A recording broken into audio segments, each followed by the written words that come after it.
Kings chapter 3 from verse 16. 1 Kings chapter 3 from verse 16. Madzimambo ekutanga chapter 3 pa verse 16, and I'll read. There came two women who were harlots unto the king and stood before him. And the one woman said, "O my Lord, I and this woman dwell in one house, and I was delivered of a child with her in the house. And it came to pass on the third day after I was delivered, that this woman also delivered also, and we were together.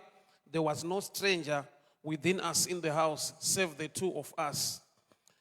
And this woman child died in the night, because she overlaid it. And she arose at midnight, took my son from my side, while thy handmaid slept, and laid it in her bosom, and laid a dead child in my bosom. When I arose in the morning to give my child suck, behold, it was dead. But when I considered it in the morning, behold, it was not my child which I did bear." Father, we thank you for your word. Speak to us tonight. Shoko renyu Baba rinotidzidzisa, kutitsiura nekutigonesa. Muzita ra Jesu Kristu weNazareta. Amen. This story is a very common story. Yatakakura tichinzwa senyaya. Nyaya inonakidza kwazvo. Yevakadzi vaviri vaigara mimba imwe chete. Saka neumwe usiku mumwe akarara mwana wake, mwana ndokubva afa. Afirwa nemwana, haana kutombochema zvake, but akafunga kuti agone kutora mwana womumwe wake mupenyu aripo. Saka zvaakaita ndezvekuti wakatora wake afa, ndokundoisa paside pamaya, ndokutora mupenyu kwakugara naye. So Bible rinoti, when I arose in the morning kuti ndipe mwana wangu mukaka, ndakaona kuti mwana uyu akafa. Ndokubva ndanyatsotarisa in the morning, behold, anga asiriye. So kuzosumuka kuti vaende kuna mambo kundotaura, inhau yekuti pana agona kuinterpreta situation yake yakaoma kudaro. Imagine kuti zvaitika akarara, haasi kuona. Kutorara isaine kuti haana chaari kuona, but akagona kuzviongorora mangwanani, ndokubva aziva zvaitika iye akarara, kuti pane exchange yaitika ndakarara. Munhu kana akarara azviite kuti atsanangure zvaitika, ndokunonzi kurara kwacho. Hauna chaunonga uchiona. But mukadzi uyu, she so outstanding zvandichallenja kuti azviziva sei. Nokuti pavakaenda kuna mambo ndo paakatsanangura kuti mambo, usiku ndakarara, ndatorerwa mwana wangu mupenyu, akandipa wakafa. Zvoreva kuti ane information isiri muremu iri common, yandinoti yo revelation kana kuti chizaruko. Muupenyu mukurarama mune information iri common to everyone. Saka Bible richiti zviri pachena Mwari wakapa vanakomana vevanhu kuti vazive, asi kune zvakavanzika zvinova zvaJehovha. Deuteronomy 29:29. Zvoreva kuti mulife ukasava deeper in the word of God, the devil can mess you up nekukuoffer cheaper things, uye nekukupa zvinhu zvaunogona kugamuchira nekuda kwekuti une mafacts ari pachena akafanana sekudai. Uye afirwa nemwana, ararira mwana paatora akaendesa kune mumwe wake. Chaari kushanda nacho ndechekuti handikusiye usina mwana kana ndakubira, but ndichakupa mwana, ende kana mwana uinaye zvinototora kumwe kuziva. Why? Nekuda kwokuti information iri pachena ndeyekuti chakaberekwa chinofa. Saka ukamuka mangwana kuseni mwana wako akafa, unogona kungoti ndizvozvo ndo upenyu hwacho, chakaberekwa chinofa. So kune information yatinogona kunge takagamuchira nekuda kwekuti iprinciple iri muupenyu. Saka chinzwa munhu achiti ukanga here nekurambwa kwacho. Saka kune masayings akajairika so ekuti unogona kungogamuchira kuti parodi panoitika accident. Saka kana zvaitikawo, I just thank God for life, nokuti parodi ndo zvazviri. Takapiwa mastatement ekurarama nawo atakagamuchira, ekuti takatadza kunyatsoongorora kuona kuti hongu zviriko kuti mari iri kunetsa, but manetsero ari kuita inini kuti ndiibati, unogona kuzviignoti aiwa mari iri kuita sei, iri kunetsa. Mukadzi anonzi Rebheka aine nhumbu, akanzwa mudumbu make mune kurwadza, mune kabhato karimo, ndokubva andobvunza Mwari. Haana kuenda kuchipatara, ndofunga akakalkuleta mamanzi, ndokuona kuti haisi labor pain. Iyi pain inotoda nditsvage Mwari ndidzwa kuti sei zviri kudaro mandiri. Mwari vakatomutsanangurira kuti mudumbu rako mune ndudzi mbiri, mune hondo irimo, zvoreva kuti nedzimwe nguva unogona kuexperience pain uri pregnant, but unofanirwa kuziva kuti ilabor pain here kana kuti imwe pain inotoda nditsvake Mwari ndizive kuti sei zviri kudai. Saka tine vanhu vekuti wakaipa akakubata to an extent yekuti unongogamuchira zviripo nokuti maprinciples eupenyu, kuti ukapinda basa chasara kubuda. Munyika yevatorwa chiropa chikuru vanoti chikuru kufema. Chero ndadya ndikaguta, zvadyiwa hazvina basa, chero ndichidya ndichiguta. Iro shoko richiti, if you are obedient, you eat the good of the land. Haina kuti you eat, yakati you eat the good. Zvoreva kuti zvinhu zvine malevels nemaclasses. Kana wakuziva Mwari, you don't settle for less. Munoziva here kuti Faro akafunga kuburitsa vana veIsraeri, akabva avapa a condition yekuti budai asisiyai mombe. Iro shoko richitaura Abraham aitaurwa naye naMwari, Genesis 15, 13 and 14, kuti vachava nhapwa muIjipita asi vachabuda with great substance. Kuna kuti haisi nyaya yekubuda, inyaya yekabudiro. So munhu ukasaziva the original mind of God, you will settle for human understanding or human ideas or mafilosophy ari panyika, usingazive kuti zvako izvi. Amai vakaya kuna Jesu vakati mwanasikana wangu anonetswa nemweya yetsvina, vanga vamature, havana the grace, the power to cast away the devil, but vane understanding yekuziva kana devil ari present.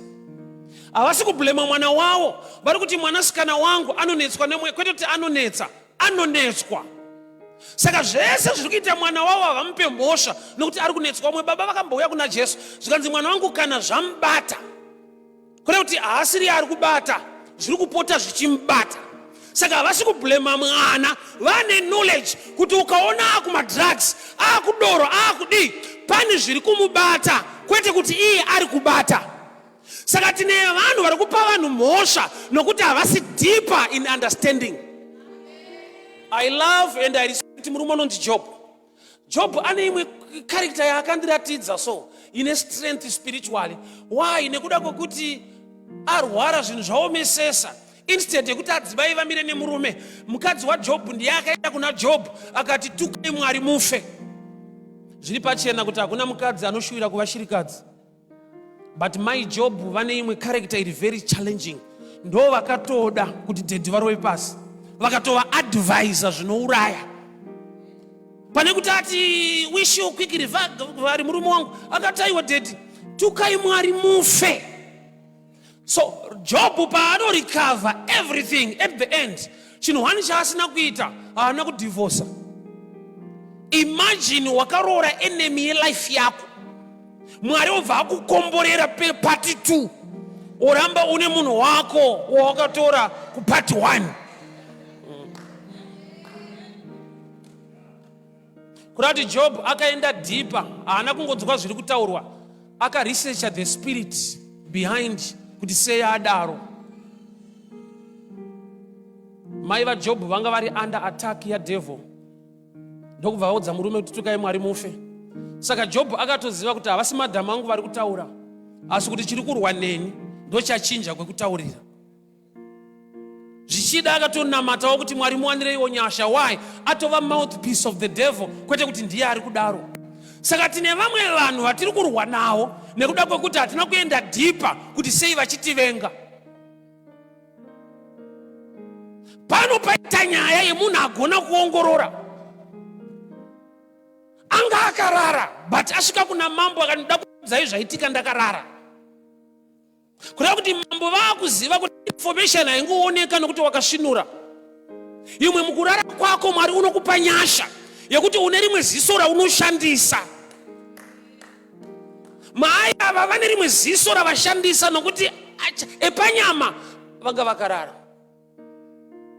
So mambo ndabirwa mwana ndakarara, atora mwana wake akaunza kwandiri. Saka uyu sei aunza umwe mwana akafa, ari kuda kutsvaga pfungwa yekuziva kuti munhu anozviziva here kuti zvimwe zvinhu zvauinazvo haisi saini yekuti uri right, itori picture yekuti wakaatakwa, saka une zvinhu izvozvo iwe uchitozvigamuchira.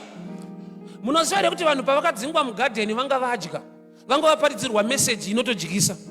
Wakaipa akauya akati makarambidzwa kudya pesa, dai mangodya pesa apa zvina nebasa rese. Vakadya vakaguta vakadzingwa mugadheni. So pane pamwe pekuti kumwe kuguta itori problem, yeti munhu wese anoda kuguta. Kune attack iri mulife mako, but yaunoswera wakabatirira uchingoti ndizvozvo ndingaite sei ndoupenyu hwacho, nekuda kwokuti hausi kuziva kuti this time wakaipa haana kukutorera zvinhu akakusiya usina chinhu, akakutorera zvinokosha akakupa zvisina basa. Iwe ndobva wangotiwo ndizvozvo. Why? Nokuti ukabirwa mwana, wopiwa mwana, unogona kufungidzira kuti hausati wabirwa. Izvezvi kune munhu ane mota yaanotopa testi munhu achitenda Mwari, Satani achitofara nokuti anotoziva kuti haisiriyo mota yacho, but iwe chawakangodai mota chete. John chapter 4, Jesu paakataura nemukadzi patsime akamuti enda unoshedza murume wako, go and call your husband. Ndokubva ati handina. Zvikanzi wataura chokwadi kuti hauna, nokuti wauyi naye haasi wako. Mazwa aimboniconfusa. Munhu ane murume anoudza Jesu kuti handina, Jesu obva ati chokwadi hauna nokuti une wauyi naye. Zvinoita kunge uri pamurume uchitoita prayer request kutsvaga murume.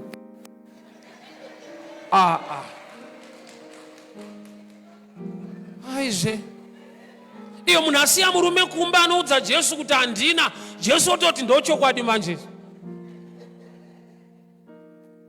Saka zvinoita kuti chakatorwa ihusband chikapakasiwa amen. Dhedha hakuna kunomutsauna uri kugara nawo. Saka the devil zvaanoita haarwise marriage iyo zvekuti anotora murume, anorwisa marriage zvekuti anongobvisa rudo okusira munhu waunonetsana naye every day. And ichitonzi marriage, murume hatorwe, panongotorwa rudo. Ndasaini chine dzimwe nguva unotonzwa mukadzi achitotaura kuti murume wangu munhu waanodanana naye. Handi ndiye wako iri murume uti? Asani munhu waanotodanana naye ndotomuziva. Saka unotoziva kuti hamudanane but murume wako anodanana nemumwe munhu. Saka chakaitika ndechekuti the devil haana kutora murume, akangotora rudo. Saka ipapo kuti uzive kuti wakabirwa unongochikoti as long dead varipo.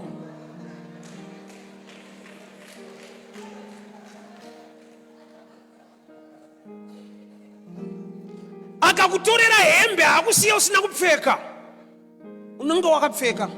But gore rinopera pasina munhu ambokutende wakachena, hauchene unopfeka chete. Ezvoda mbozvitarisa so kuti tiso tikurehwa tiri kupfeka zvedu, but hey, unotorerwa mwana, wopiwa mwana. Chabvutwa pauri unacho as a picture, but hauna chiri chipenyu. Pane kubirwa kwemhando yakadaro zvekuti unotoda vanhu vanokuudza kuti wakatobirwa iwe. Pane paunogamuchira imwe life yekuti unoziva kudomboshava kwatobva long back vanhu vaimbobika nehuni. So taiti tikashanyira mama prepare vachibika, tosvika nevapfana tongogara mukicheni 5 minutes, vapfana vanobuda panze. Inda vazukuru oti hutsi vakutobuda misodzi, but muchemberi apinda imomo 3 hours haasi kubuda misodzi. So ndakaita pfungwa yekuti ndofunga muchemberi akasimba, ndikadiscover kuti hakusi kusimba. Mazuva avakatanga kugarawo ikoko vaimbobuda misodzi. So the system inosvika painova damaged zvekuti unofungidzira kuti istrength iyo yato weakness, yato problem. Ukanopinda mumba mune hutsi izvezvi nokuti haugare muhutsi, unotobuda misodzi. Body yako yakadesignwa kuti inoreacta paproblem. Saka unopedzisira kana wakugara ikoko, iwewe neproblem unonge ma1 zvokuti hamuchemedzane, munofarirana.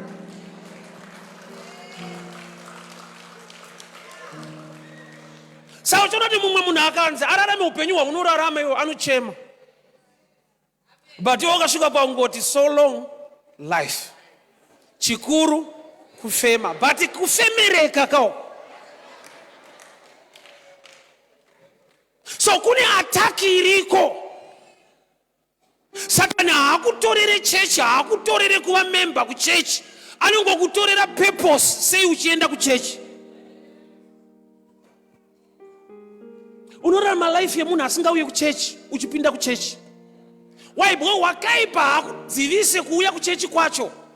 Anokudzivisa kuteerera nekuita zvinotaurwa kuchechi kwacho, nokuti unotoziva kuti kana wakuita unosangana nezvinovimbiswa naJehovha, but kana uchingopinda chechi unofanana nemunhu asingapinde. Saka chawakabirwa iwe hauna kubirwa zita rechechi kana chigaro kana membership, wakatorerwa mari zautse kunamata.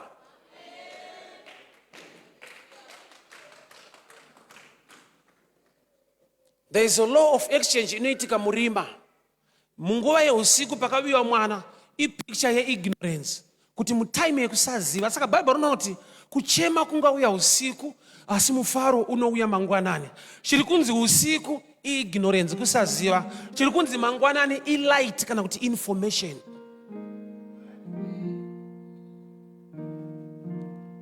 Information zvokwadi kana munhu akuiziva, you don't settle for less. Why? Because even Pharaoh anogona kuofa vanhu exodus isiriyo yaMwari, but achitobvuma kuti endai, Moses ndiye anga akuramba. Unorambirei Moses andi chikuru kubuda? Haisi nyaya yekungobuda, pane kabudiro kari mushoko raMwari. They will come out with great substance. Saka kana mabvisa substance, moti buda yenyu, tisu taakufanirwa kuita nharo, nokuti nyaya haisi yekungobuda, tiri kuda kuziva pfungwa yaMwari, kabudiro kanodiwa naJehovha. Saka wakaipa hatadzisa vanhu kuenda kuchechi, hatadzisa vanhu kupinda chechi, anowasiya vane pfungwa ye1 nokuti tichaenda kumusha kunozorora. Saka zvese zviri kunetsa unenge uchingosimbisana so kuti panyika hapasi pedu. Namo panyika rugare kudenga. Onzwana chitoti powerful baba. Rinoti iro, thy will be done on earth as it is in heaven. Tisati taenda ikoko, zvinoitika ikoko ndo zvatakukumbira. Nokuti kana kusina mitoro, panoti nayo. Saka there is a realm yakuti taakuda kuita kwa Mwari kumanifeste pakati pedu. Iwa sato mmoza wanu kuti akauya kuchechi akapiwa kana yangu ema testimony yekupupura, anotangati hama dzangu tanga tiri kunyika uko takambofara, sazvinoita sekunga akauya kuzotsamwa. Chechi ine picture yekunzi kana wauya kuno wauya kuzochema hakufari, wazviite mufaro uri kudenga. Takambofara isusu hama dzangu, tisati taziva Mwari takambofara. Saka pamakaziva Mwari muri kutsamwirei? Why? Ndo zvakatendwa nechechi kuti kuna hakufarwe kunoku, tinouya kuzochema kuna Baba. So wakaipa chaakaita akaba mufaro uri mukunamata, ndokubva asira vanhu misodzi nekuchema. Mufaro ndokubva wakandwa panze, vanhu ndokubva wasvika pavanozvigamuchira kuti no problem, tichanozorora. Tiri kuenda kumusha, tichanozorora. Pano hapasi pedu hama dzangu. Challenge yatinayo pano iri temporal, tiri kuenda kumusha kunozorora. Munoreva here kuti Mwari haana mufungo wakanaka neupenyu hwedu panyika? Inzwaika, we are not heavenly minded to be earthly useless.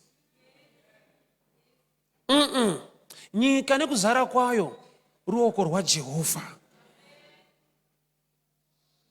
Pfungwa yaMwari pamusoro pechechi, pamusoro peupenyu hwemunhu. Vanhu havasisina, wakaipa chaakaita akakusira kutaura kwevanhu, akabvisa the original mind of God.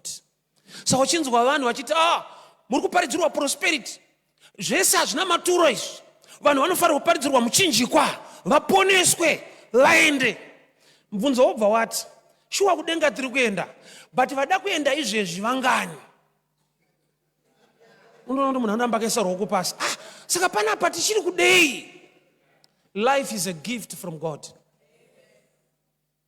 Wakaipa asakupe pfungwa yekuti zvese hazvina nebasa rese, tiri kuenda kunozorora.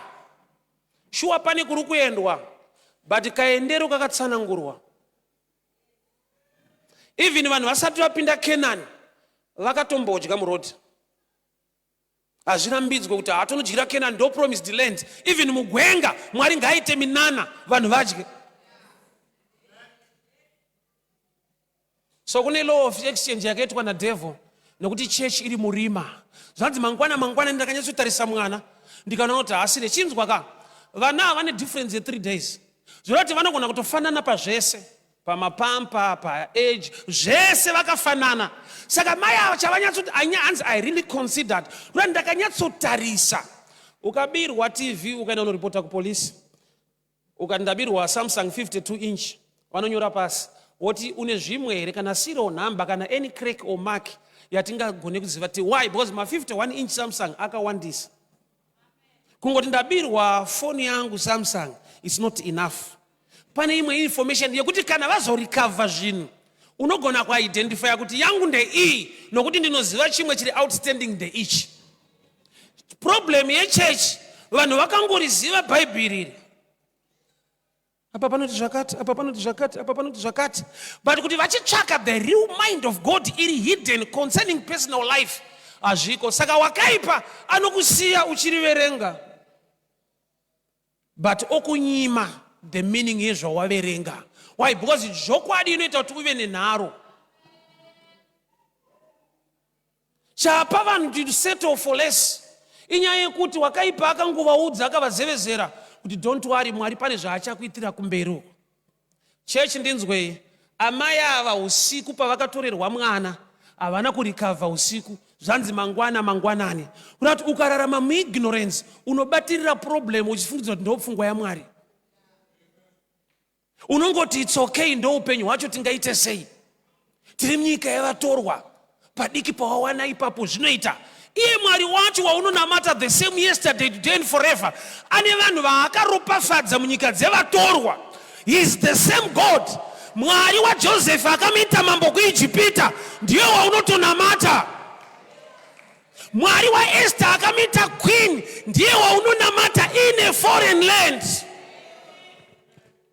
But unenge wangosangana nemastatement yekuti kana zvisiri zvenyu baba, padiki ipapapa ndizvoto.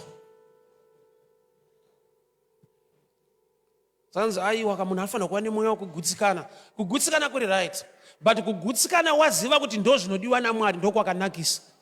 Why? Nokuti pamwe pacho uri kugamuchira zvisiri mupfungwa yaMwari, but nekuda kwokuti wakadzidziswa kuti ingogutsikana nepauri.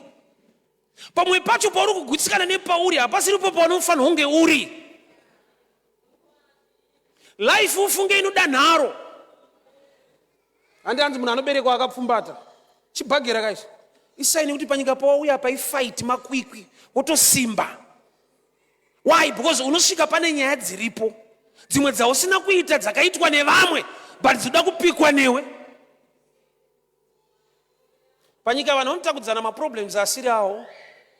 Anonzwa musikana kana amitiswa ari pamba, vabereki vanomubvunza nhai Rozi nhumbu ndeyani, iye ari Rozi anayo. Vari kuedza kuexplaina kuti kungotakudzwa hako but muridzi wacho ndiye watoda kuziva. Iwo ndiwo unopusha 9 months vamutsano vachifara. Saka imbotiudza muridzi wezvinhu zvawakatakura izvo. Vanhu vane tsika yekutakurisa vanhu zvinhu zvisiri zvavo.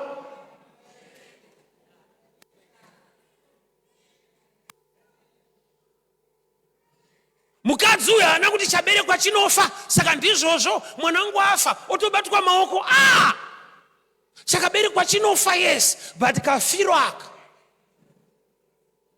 ndo nguva yacho here, ndo pfungwa yaMwari here. Ndindatanga kurambwa here, marambirwo iwayaya. Ukapinda basa chasara kubuda, madzingirwo acho iwo ayaya. Unotadza kunotisa nekuona kuti ndine problem. Unongochingoti ndozva zviri kumunhu wese. Munhu kana ane pamiri anogona kumborutsa, but zvinoita futi kurutsa usina. Usangoti kwarutsa kuti yakabata, pamwe pacho uri kutorwara. Life inoda kuita research, usangogamuchira nokuti ndozvawakanzwa. Kwakaoma komana, kunze uko kwakaoma, mari haisi kubatika, vamwe vari kuibata.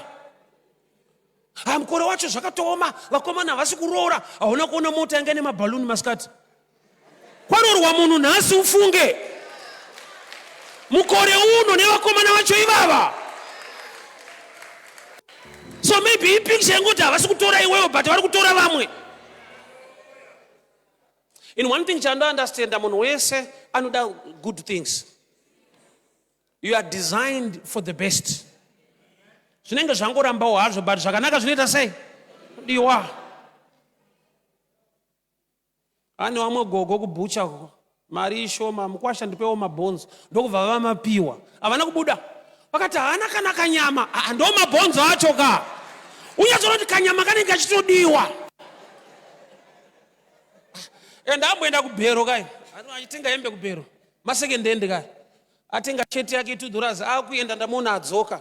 Swanza pati haina kana button apa. Utoda nyowani. Ndo usekendi wacho unenge wakashota. But chinoita kuti udzoke ukomplaina watenga bhero, mumind mako unotoda zvakakwana. Usati nyepera kuti it's okay, ndo life yangu, zvakanaka zvinodiwa ufunge.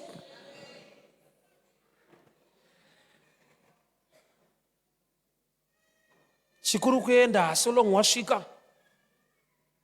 Zvimwe zvawakatrainwa kugamuchira, wakatrainwa kugamuchira ma-problems ne-attack, haisiri your mind yaMwari concerning your life. Life ine ma-stages, kune kwekutangira, but ukafira kwekutangira yatoera. There must be a movement, there must be a change. Saka mai wapa vaida kuyamwisa mwana, vakaona asiri kuyamwa, vakazoti aiwa anofanira kutombuyamwawo mwana. There must be a change. There must be a movement. Kuti tese tingaite manager ere. Anda kuti tese tinoita manager, but kuramba uchitsvaira haufa. Kuri kunatsoita. Saka trainwa kugamuchira zviripo. Manda uyazokupa vhangeri renharo. Mwari akasvika paakaudza vanhu kuti vanyanyotenderera pagomo reHorebhi. Kunati neimwe nguva muatakwe kuti musafambe, munoatakwa kuti musaende kwamuri kuenda, but muchifamba. Vanhu vaitenderera pagomo reHorebhi, kutenderera itori movement.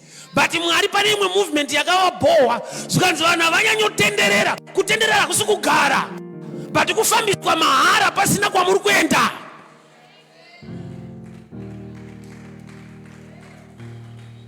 Ndazongokuitisa nharo chete, ufanira kuita nharo.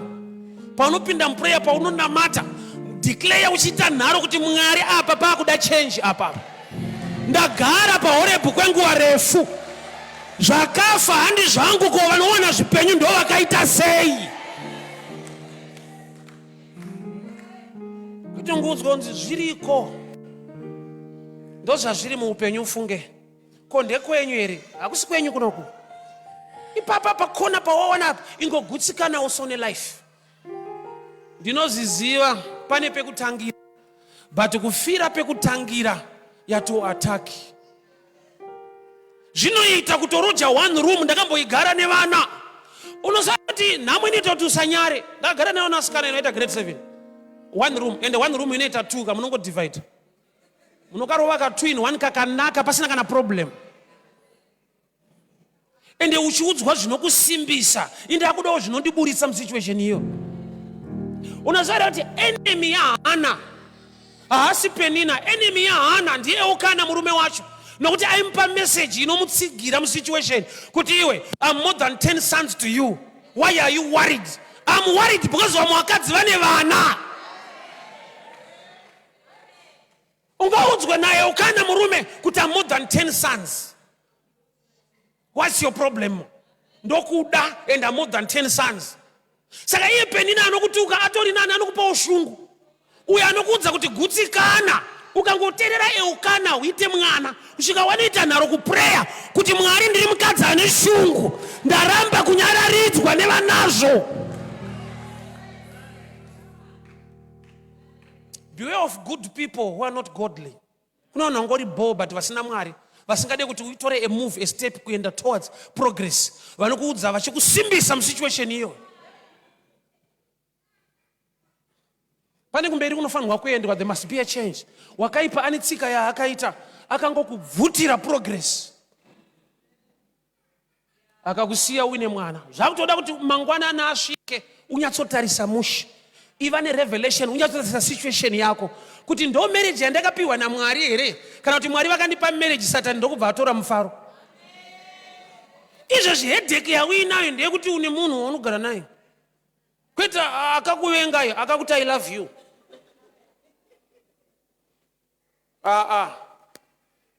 Unotoziva kuti kiss yakagumira daily muchato pakanzi you may kiss the bride. Payango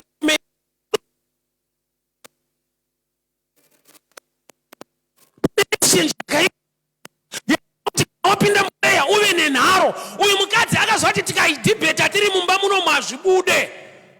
Handei kwamambo kwandiri kutaura kuenda pamabvi mutaura nashe. Why? Because mukaita nharo muri mumba chambomupa kuti iye amuke usiku uyo wakarara kuda kuti ari more active than you. Ndakuziva munhu akudani nemurume wangu, kuda kumuziva chinoita kuti akusiye mweya iwowo hauna basa nawo, udangoziva munhu wacho.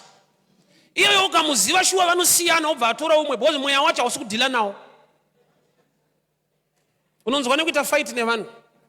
Ende hazviroti kana uri muridzi wemunhu unowina fight unogona kurohwa ari wako. Life iri tough ufunge kudaro naye unorohwa munhu wako.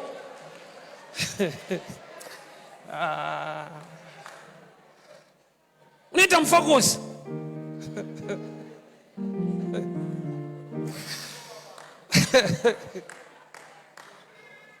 Zvine spirit inoda kufaitwa izvi. Zvanzi ndakanyatsotarisa mangwanani ndikaona kuti hasiri. But yaitika usiku kanyaya iyi, why verify say life unofanira kusvika pekuti hauprofiti hako but unofanira kumbonyumwa so kuti akomana kufunda kwese nekurongeka kwese ndo life yacho iyi.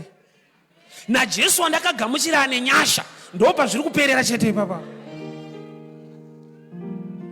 Pane zvinotoda nharo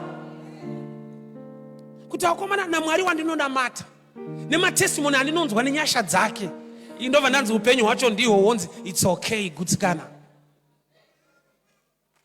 Rebeka akanzwa mudumbu muchirwadza ana kuti nditsvagirewo mota, ndofunga zvaakuita akati mamanzi asiriwa, mamanzi asiriwo. Unoziva challenge yaAdamu naEve ndeyekuti vakabereka vana vadzingwa mugadheni, vakaberekera kunze. Saka paitoda vhangeri rekuudza vana chokwadi kuti tiri type yemugadheni, kunze kuno kuti akauya paitika mistake. Why? Because vakasaudzwa izvozvo they will settle for the jungle, vasingaite faith back to go into the garden. Vakaberekerwa panze kwete mukati. Yet original plan yaMwari vaigara mugarden, pavakatadzira Mwari vakadzingwa mugarden. Saka type inokurira panze inotoda vhangeri rekuti tiri type yemukati. So that panze apa kana pakanakidza sei unofanira kuva neshungu dzekuti I must go to the original plan of God. Unosvika paunogamuchira zvepanze nekufarira zvepanze ko hauna information yemumba ka.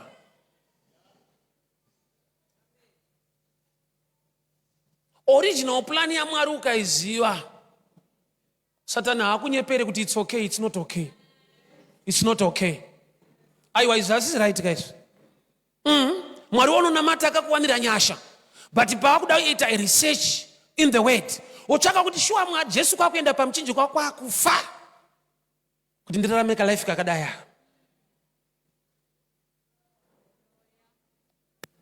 Onzaiwa munhu wese akabva neikoko bandichiri ikoko kandada kubvawo. Pane kwekutangira but kufira kwekutangira iera wakabatirwa progress ukasiwa nekugutsikana pachinhu chawaifanira kunge wakabva kare.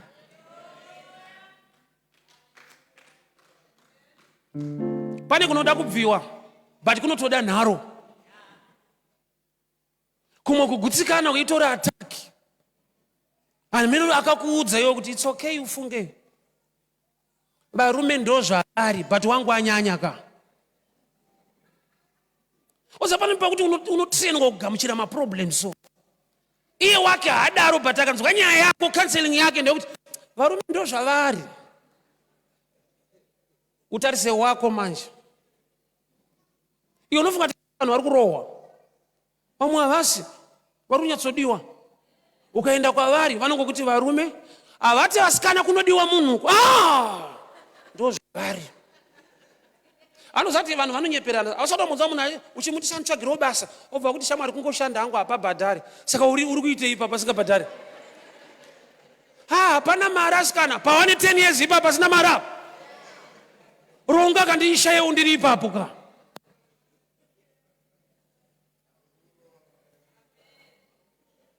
Ukaona pese pakangonyorwa kunzi no job, pane basa. Dongorera mu no job uone. Hazvinyorwe musango, zvonyorwa pane basa pakampani. In other words, vari kunyorera iwewe kuti rako hapana, but wamari kutorova mukati. Pese pakanzi no job, pane basa. Ingodongorera uone mu no job. Sava mwakari wana imo makanzi no job, vakana sei. Life inoda nharo. Life inoda nharo. But nharo dzako dzinofanira kutangira pakutsvaka the original mind of God. Kutsvaka uzive pfungwa yaMwari kuti mwana ndakapiwa ende chakaberekwa chinofa, but mafiro aya nenguva iyi mangwanani kwakuenda muRevelation kwako unoti aiwa wakaipa ane tsika yekukutorera chinonzi chako wokusiya kwete usina chinhu, but une zvinhu zvisina basa.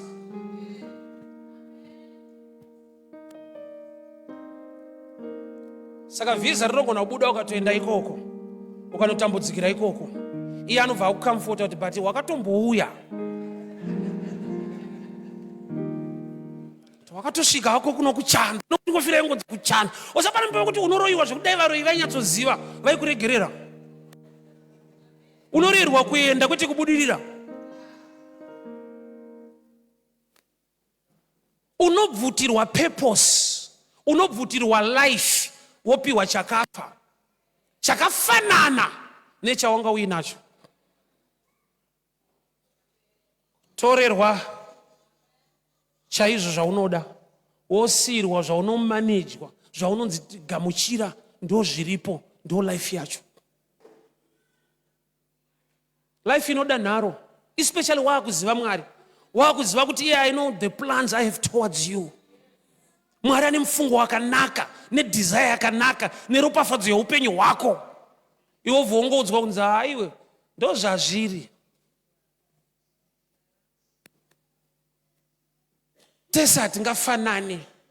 Ndiwe tese here? Tese hatingabudirire. Zvinoita here kuti tese munyika tibudirire? Ndiwe tese wacho here? Se uchifaitira kuti ukwane pana tese apa.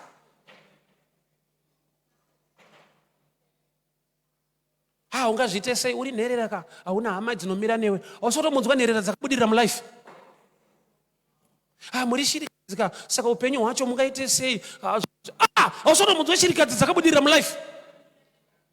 Pamwe pacho you need inspiration. Kuita research iri deeper. Kuti hakuna here akaita seni akafoira chikoro ane business. Sei Satani achindinyepera kuti kana wakatofoira kana kwaunoenda zvakutoda kuita nharo, nokuti shoko rinoti kuti anosimudza marombe. Saka vanhu vakakuti uri rombe, une right futi yekusimuka, nokuti unonotsika pashoko rake. Woti nyangwe ndisina akandiendesa kuchikoro, ndisina kana kungwara, but Jehovha ndanzwa mushoko renyu rinosimudza marombe kubva muguruva. Saka ndakuita nharo neurombe kusvika ndaburiswa muguruva racho.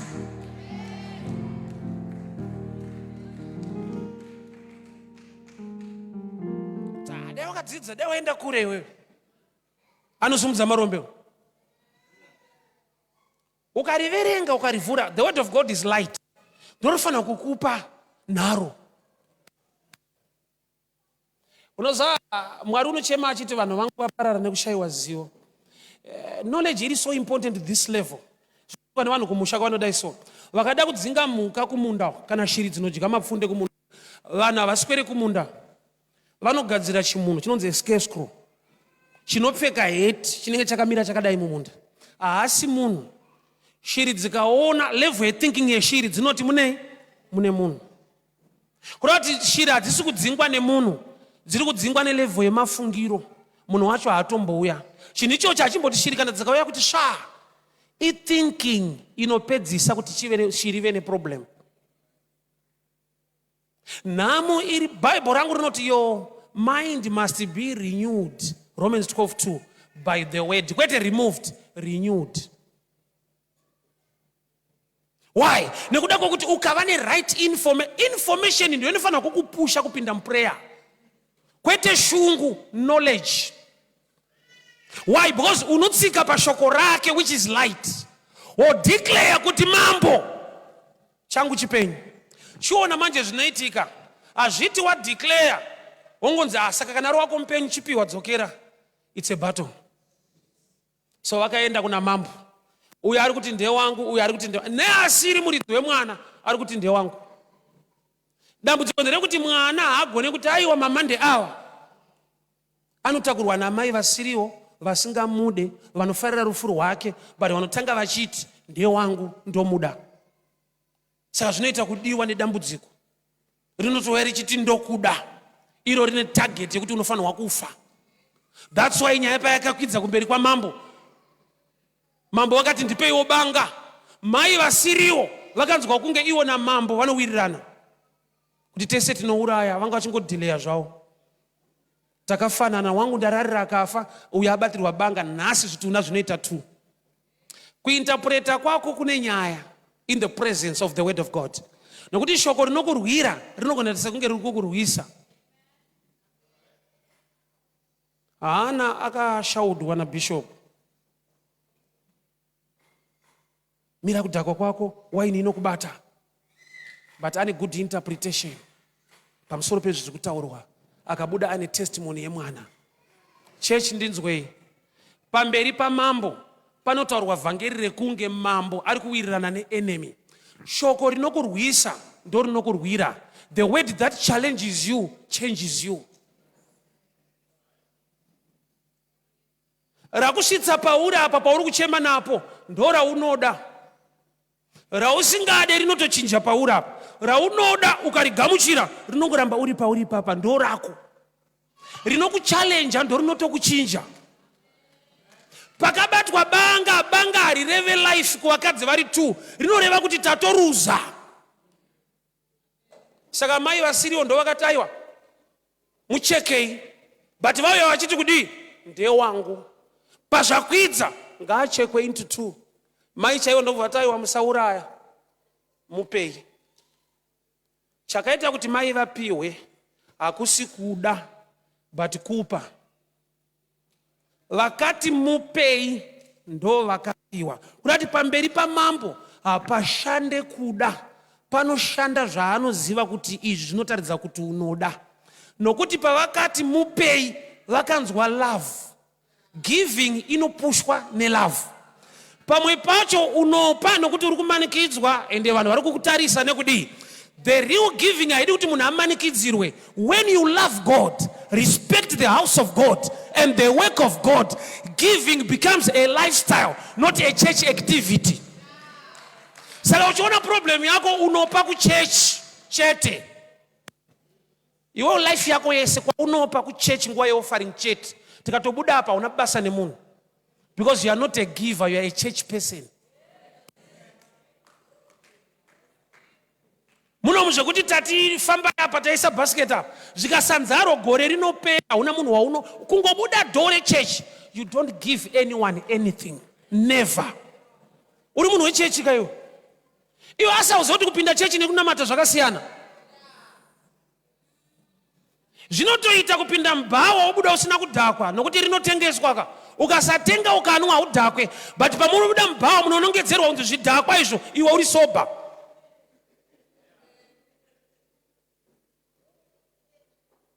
Satani paanota ataka vatendi ndosaka achikusiya uto wakatagika kudhara. Amaya vakaenda vese vane one language. Ndewangu mambo akati atishande nekuti munoda. Ndinoshanda neprinciple yangu inondiratidza kuti munhu anoda. Ndipeiwo banga ndicheke mwana. Solomon was a man akapiwa uchenjeri naMwari. How can a man with wisdom ask for a knife per case inoda life? Nokuti banga rinongoreva rufu kucheka. But sei akashandisa rufu kuti apreserve life. Shoko raMwari ndo zvarinoita. Rinoita sekunge rauya kuzokukanganisa kuti rikubatsire. Mambo ari kubata banga uyu ane wisdom. Banga rinongoreva kuti kuuraya rinocheka haripe upenyu. Saka chiri kudiwa pano upenyu hwemwana, but mambo anoshandisa chinhu chisingape upenyu. Saka wakaona kuti amai vakataura life ndo vakandidzokai nemwana vapei ndewavo. Kuti vakagona kuinterpreta life from the knife. Problem yako nderekuti inzwa wapedza kuvharwa mari dzawatamba maraundi kunyika wauya kuchechi roparidzwa kunzi Mwari anokusimudza, your financial doors will be opened. Oti saka kwandauya ndiko ka uku tiri kubirwawo. Tapedza kuparidza kudaro towataisa matina toti chiunza yasara. Unonzwa kuti vakundipedzisa manje because ndatofungidzira kuti vari nani kavana because ndarohwa mari dzangu kweso vakunditeya futi nechimwe chigaba panapa. Uchaona kuti church nepanze zvinoita nge zvafanana vese vari kutora. Ukasagona kuinterpreta mushe unofungidzira kuti extension yerimwe tsotsi yakutevera. Kuti muno muva kutora fair panza apa tinovharwa muno fair.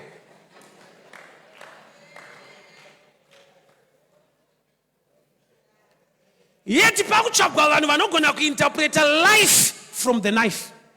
Nokuti knife kumunhu asina revelation it means death. That's why Satan haana kuziva kuti rufu rwaJesu runopa upenyu. Saka akatoronga kuti mubatei muuroverere. Why? Haagone kuinterpreta death nelife. The word that challenges you is the word that can change you. Raunofarira unopara kusvitsa. Glory, powerful, amen. Kusvika wakuti zvakuchinja manje. Unobuda uchiti asakomana tinokuwadzwa. Right. That challenge is bringing a change. Gona kuinterpreta knife nelife. Why? Solomon ane wisdom. Nyaya yandiriparidza yakatomboitika. But haina kuitika pakati pevakadzi. Yakaitika pana Genesis 22. Mwari vakati kuna Abrahamu, tora mwana wako waunodisa uye kuzondipa sechibayiro. Kuti waunodisa kureva kuti unomuda, but ndakumuda saka kwakubvutirana. Yakapera sei nyaya. Isaac akaiswa paauta. Abrahamu akabata banga. Mwari vakati ndaona kuti unondida, simudza meso. Ndokuona gwayana riri pachikwenzi. Saka Solomon paanobata banga pamusoro pemwana ndo paanonyatsoona amai muridzi wemwana. Nokuti banga rikabatwa pamusoro pesacrifice, banga is the word. Which means the word ukariisa pamusoro pechinhu chaunofunga kuti problem rinokuratidza kuti wakutokomborerwa usikubirwa. Iwewe haugoni kuona chinhu pashoko, unoona chinhu nemashoko evanhu. Hakuchechi kwamuri kuendawo muri kunobirwa. Ndakanzwa mwachiti kuchechu tunopfumisa mufundisi. Ndikati iwewe kana uchigona kupfumisa mufundisi ko unozvimakira iko kumbozvipfumisa iwewe. Imbotanga kana kuzvisumudza. Vakutinetsa varombo, vakutora mari dzedu. Asi wakauya uri mhene kana. Une shuwa here kuti chechi iri kuita murombo kana kuti utori murombo ada kuti Mwari amuwanire nyasha.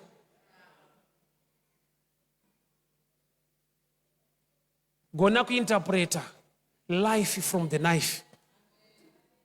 Banga iri hareve rufu.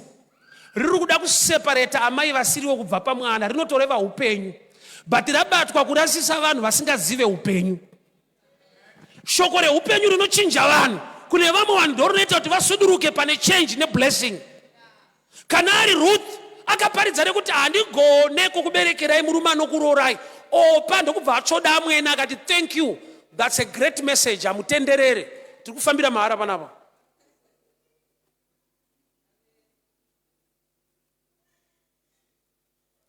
But Ruth ndokubva ati kuna amwene wake, Mwari wenyu achava Mwari wangu. Iye munhu waunoti Mwari wenyu achava Mwari wangu anofanira kunge munhu ari zvinhu zviri tangible.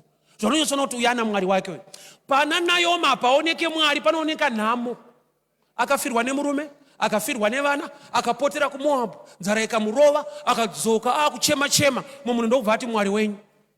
Kune munhu akagona kuinterpreta umwari pasina zvinobatika. Then asvika kuBhethlehema, mwari iyeyo ndokubva amupa Boazi. Handigone kukuberekerai murume anokurorai. Mumwe ndobvunza kuti gogo havatenderere. Fambira mahara muchechu. Bye bye gogo, rekadzokere kwedu. Mumwe ndokubva ati ndingangodaro ndisiri kunyatsoona potential yenyu, but mati muna mwari. Saka ndaakuda potential yaMwari wenyu. Imi mamugona kundiberekera, but mwari wenyu achava mwari wangu. There is power in declaration. I want to show you something.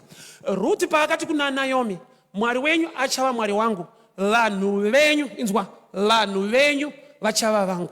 That's why paakapinda mumunda maBoaz, manga musina Boaz chete, maiva nemumwe murume wokutanga inzi kinsman redeemer.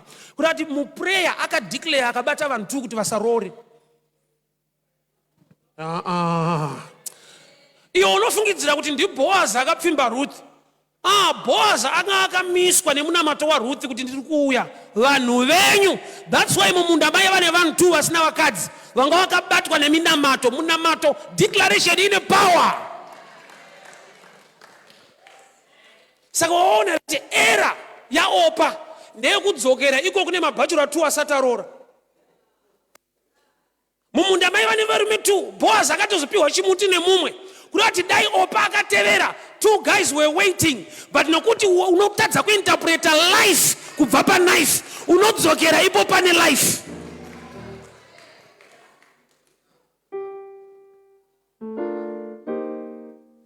I'll give you this testimony ndigare pasi. So street preaching kwatinoita, it's not a thing chinonakidza musociety. Ngomira parodi kuti mwari akanaka. Sometimes people vanongona kuti shaya basa, shaya zvekuita. Dai atsvaga platform yakanaka so. But unoona here kuti ipapo panoita sekunge hapana chinhu, mwari akatanga kuita chinhu, people will realize kuti takanonokawo. I remember 2014 ndapedza kuparidza, a certain man came. Ndokubva andibvunza, mufundisi muri kufamba sei mapedza kuparidza? Ndikati ndiri kuchanokwira kombi pakopa kabhana ndidzokere. Ndokubva ati aiwa, handi ndinotenga mota. Kwete kuchechi paroad, munhu 1 achinzwa shoko muroad. Ndapedza kuparidza akati handi ndinotenga mota, muende nemota kuroad. But uchizvifunga wewo kuroad kuti unobuda mota ichitadza kubuda kuchechi. Body hakuna body kakuroad. Rinoti tsano wakuwara nekufamba hakuna. I road, pure road yekutoti inotomakisa. Saka vakomana pavakazoinzwa kuti mukomana ari kudriva kuroad kwazara. Kana life ibuda paknife, munhu wese anorida knife iro. Ukauya kuHarare ku every street ina preacher, vakanzwa kuti kune mota dziri kuroad.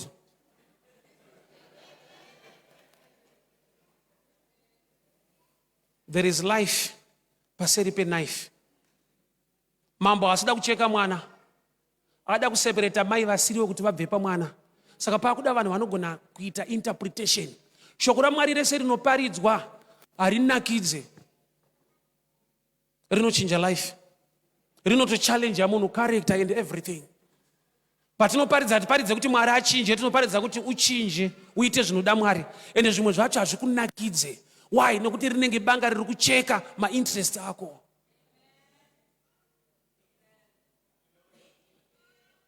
Ndoda kuti uite nharo. Dai takapreka nharo so. Tarisa life, imbobhowekana. Usamirire vanhu panext kukuudza kuti haisi life. Wega imboitarisa kuti iyi life haite. Kune munhu anosvika pakujaira problems zvokuti anotozoudzwa nevamwe ka. Haazvione kuti life yakaoma, anenge achingoti it's okay. Hatingafanane. Improvement iri necessary kana chinamata Mwari ane progress. Mwana wako anofanirwa kuyamwa, kugamuchira chitunha nokuti mwana, nokuti wakaita mwana, ukazviudza kuti chakaberekwa chinofa. It's not enough usina kubvunza Mwari kuti mafiro acho ndiwo here, nguva yacho ndiyo here, wandinaye ndiye here. Mune masayings akawanda ndakuudza kuti vanokuudza kuti nyika ino haisi yedu, inyika yevatorwa. Zvishoma izvozvo ndizvozvo. kunoko hakusi kwedu. Iwo asati wambonzwa mwana ari kubudirira kunoko. Asati wazvinzwa. Hey, I've got a friend ari kuLondon. He bought 7 houses. Hakusi kwedu. 7 houses mu London. Komana kuri Bulawayo. I was shocked. Unozvifambisa kudenga kuna Mwari anokuudza kuti nyika nekuzara kwayo ruoko rwaJehovha. Kana Mwari vafunga kukuropafadza, havati tanga wadzokera kwako nenokukomborera. He can manifest his blessing in a foreign land. But panodiwa munhu anoudza land yacho yaakatsika kuti iwewe you are foreign to me, but my God rules over this land.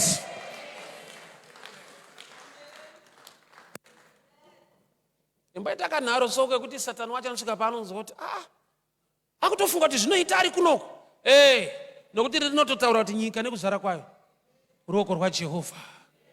Saka handishande nema-laws of the land, ndinoshanda nema-rules of God from above.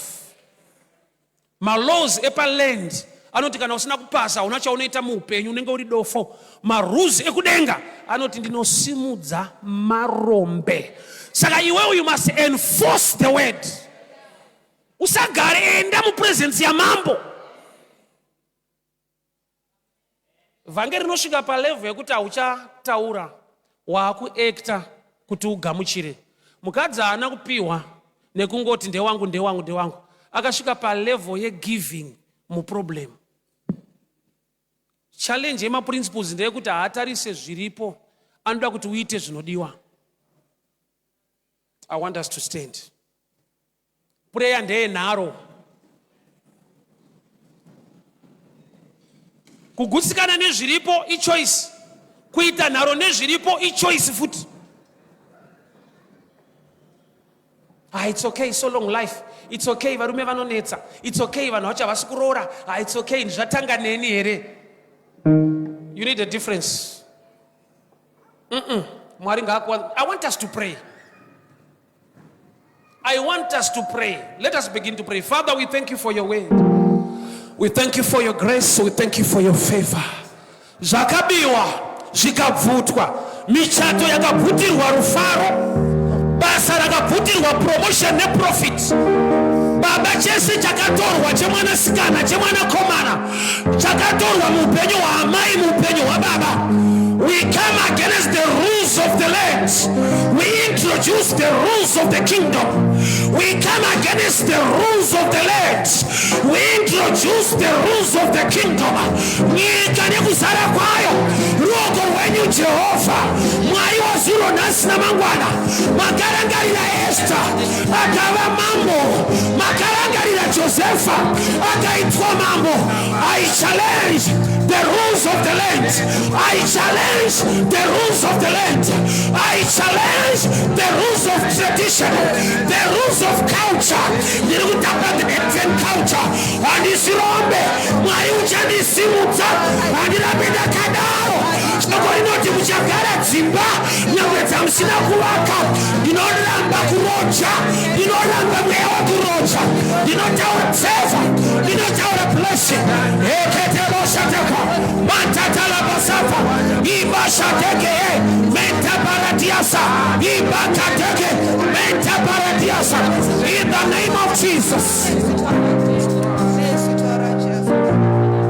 Just hold on. Just hold on. Please, may you raise your hand. I want to make a declaration. Father, I decree and I declare.